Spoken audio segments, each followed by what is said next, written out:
10 tons of food goes unsold every day at this market. But instead of going to a landfill, it's turned into electricity that will power streetlights, buildings, and a kitchen that preps meals for 800 people. This is called biogas. It's plentiful, it's low-tech, and experts say it burns cleaner than any fossil fuel.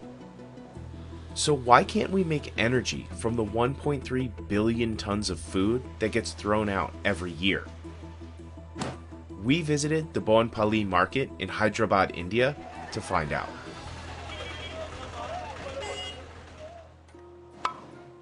The first step is to chop up larger vegetables and load them onto a conveyor belt. Some of the vegetables are spoiled. Others are thrown away because it costs farmers too much to transport them back home. वो सड़ जाएगा तो फायदा क्या भी नहीं है तरकारी में उसके लिए वो भी बायोगैस प्लांट के लिए यूज कर ले रहा. The conveyor belt carries the material to a shredder, which further breaks down the food into smaller, more uniform particles. In a single day, it handles the same amount of vegetables that 150 Indians eat in a year.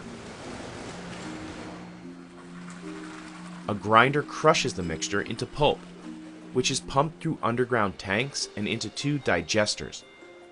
So anaerobic digesters basically have bacteria which operate in the absence of oxygen, or anaerobic bacteria, and they actually eat essentially the food waste that we are putting in there and give out methane and carbon dioxide.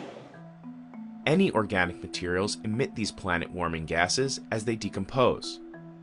But the massive amount of food waste makes landfills the 3rd largest source of human-caused methane emissions, just behind fossil fuels and agriculture. Burning biogas to make electricity is a way to harvest those gases before they enter the atmosphere. At Boinpalli, the fuel can be stored locally in 4 huge balloons until it's ready to use. And it goes all the way to the kitchen, which is about roughly 400-500 meters away from here.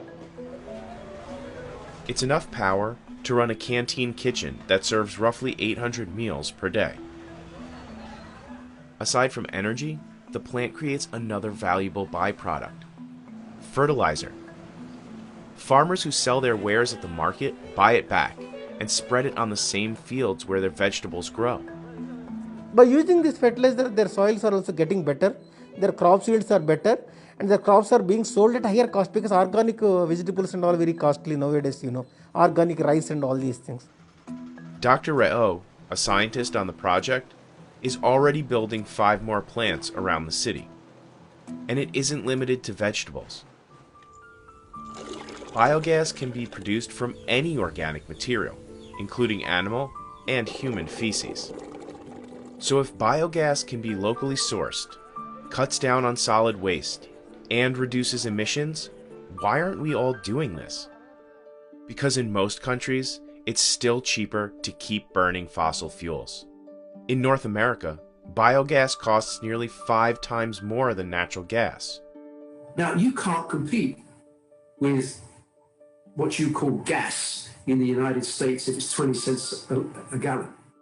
This gap is smaller in places like Asia, where the difference in price is less than $2 per unit.